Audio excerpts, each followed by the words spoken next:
Morning World. I am Judy, your web-based therapist, making therapy accessible and convenient for our clients in Florida and New York, and of course, sharing information worldwide. Today, I want to talk about 5 tips for navigating the holidays after loss. And I want to shout out one of my clients who gave me the idea to do this because we were talking about that in session. Especially after the last few years that we've had, we know that a lot of people have experienced loss, and even not even thinking about the things that have been going on. Loss and grief are a part of our world, and every year, as many of us are celebrating the holidays, there are a lot of people who are also hurting because they are living in dealing with loss and grief that they've experienced, whether it's in that year or in previous years. So today I want to talk about 5 tips for navigating the holidays after a loss. But before I get into that, I want to take a quick moment and say, if you are subscribed, thank you so much for being a part of our awesome world. And if you're not yet subscribed, please take a moment and click the subscribe button below so that you can join all this awesomeness. And remember to tick the bell so that you are notified when I post new videos so you don't miss anything. And of course, if you'd like to purchase 1 or 3 of my books, there's also a link below that shows you all your different options of places where you could get 1 or 3 of my books. All right, let me get back to it. First, occupy your time. I don't mean be so busy that you don't have time to feel, or be so busy that you don't try in an effort to avoid your feelings. I mean occupy your time. Do things, get involved, get engaged, get involved in your life, in the life that you had before the loss, in the life that you have now. Get involved. Take part in activities, whether it's volunteering, spending time with family, spending time with friends, because one thing that people tend to want to do is just sit back and just stay in the grief. And when you're sitting back, when you're avoiding, when you're staying away from the joy of the holiday season, one of the things that is happening is that you have more time to nurture that pain. You have more time to nurture that grief. And because you're not adding any life affirming activities, you're not adding any enjoyment, all you can feel, all you can see, it seems like this is all that life is. But when you take the time to occupy your time, you're better able to, you have a better balance. So do things that you enjoy, do things you want to do things that you've done in the past. Just find ways to occupy your time so this is not the only thing that you have. So your grief or your loss is not the only thing that you have going on, is not the only thing that you have on your mind. 2, celebrate your lost loved ones. It is a lot of times the holidays will bring it up. I mentioned that in a previous video where the holidays just have a way to make it hurt a little bit more, make it more present, make it more pronounced. So take the time and celebrate the person. It could be giving grandma a place of honor at the dinner table, or grandma's picture a place of honor at the dinner table, or giving grandma or in the house, or some. Just find a way to celebrate and acknowledge the person who is not there. Maybe it's mentioning them in a prayer. Maybe it's doing something, doing a dish that they like. Just find a way to honor or celebrate the person that is lost. That way you don't feel like you're tossing them aside, or that you're forgetting about them. You can know and notice that you are still keeping them a part of the family, a part of the tradition, even though they are no longer there, because that's something that people often experience, where it's like, okay, well, now everybody's forgetting about this person because they're not there. No, you don't have to do that. They can still be a part of the family, even if they're not physically there. Just find a way to honor them. 3, remember that it is possible to grieve and celebrate. And it's also important to let others do both, or whichever one they are doing in their own way. After a loss, sometimes people can feel guilt. They can feel a lot of different emotions around celebrating. Hey, your grandma just passed, and now we're having a big holiday dinner, or grandma that just passed, or we're dealing with the loss of dad, and you want to have a big holiday celebration. It is possible. It is okay to celebrate after you've had a loss. It's okay to still grieve in the middle of the holidays after you've had a loss. Whichever one or whichever combination is happening for you, that's where you are, and they're both okay.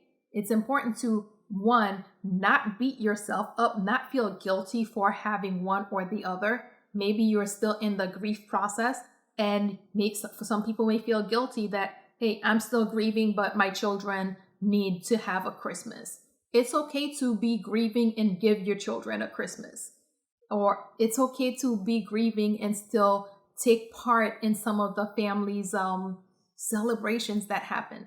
Wherever you are, that's where you are, and that is in whichever one you're doing, it is okay. Preferably, even if you are still in the grieving process, you're still finding a little bit of time and inserting a little bit of celebration and life affirming in that process. 4, focus on enjoyment over obligations. Especially when you're dealing with loss, when you're dealing with grief, things can be harder. Things can take a lot more energy. Things can they take more. They require more from you. So instead of focusing on a whole bunch of like the 3 million different obligations from every person who wants your time, focus on doing the things that you enjoy. That way, because it is something that you enjoy instead of something you feel obligated to, it's a lot less of a burden. It's a little bit easier to do.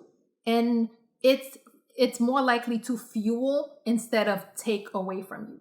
Because if you're already in that space of grief or in that space of loss, you're already in a way or a lot of times you're drained, or to some degree you're drained.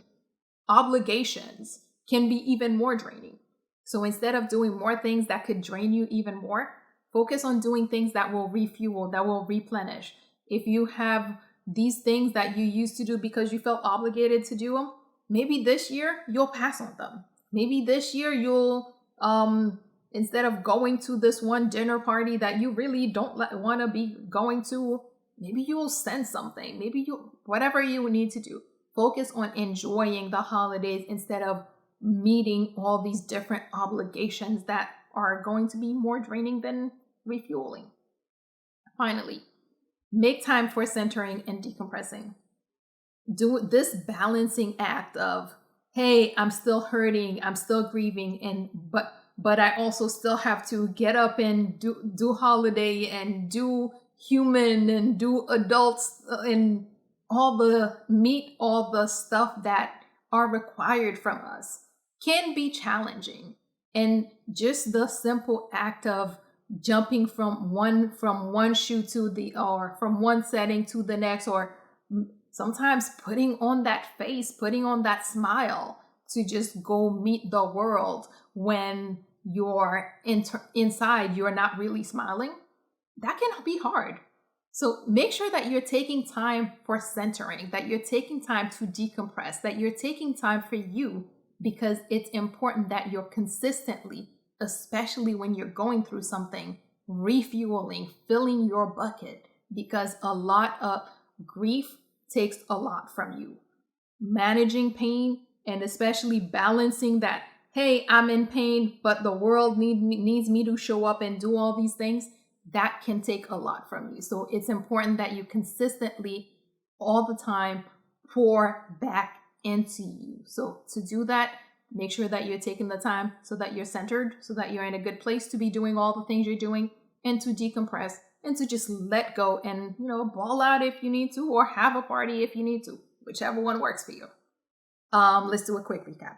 1, occupy your time, because you want to have more going on than just being in your head and with your grief. Have other things going on. 2, celebrate your lost loved one. Just because they are physically gone does not mean that you have to take them completely out of your life. You can celebrate them, give them a place of honor in your celebrations, whatever it is that you're doing. You can keep them a part of the family. 3, remember it's okay to celebrate and grieve. And of course, allow others to do the same. and do it in their own way. Your way doesn't have to be the way that your parents did it or that anyone else does it. Just, it's okay to do both and or have either combination. And 4, focus on enjoyment instead of obligation. You're already in a hard spot. A lot of things are going to feel a lot heavier. They take more from you. So focus on doing things that refuel instead of things that take away from you, instead of things that drain you. Focus on enjoying instead of being, meeting all these obligations. And finally, make time for centering and decompressing, because you are putting a lot into just being present, being an adult and being a grown-up and doing all these adult things that are required, while sometimes you're still hurting and need time to, decompress. So make sure that you're setting aside a little bit of time to do that as well. As always, if you or someone you know happens to be going through something that's more than you can handle, please remember that there are professionals like myself who are available, able, and willing to help, and are even providing remote services who can assist with whatever you may have going on. So please figure out who those people are in your community so that if you need them, you can reach out and get the help that you need. And that is all we have for today. Good morning, world. Have an awesome day.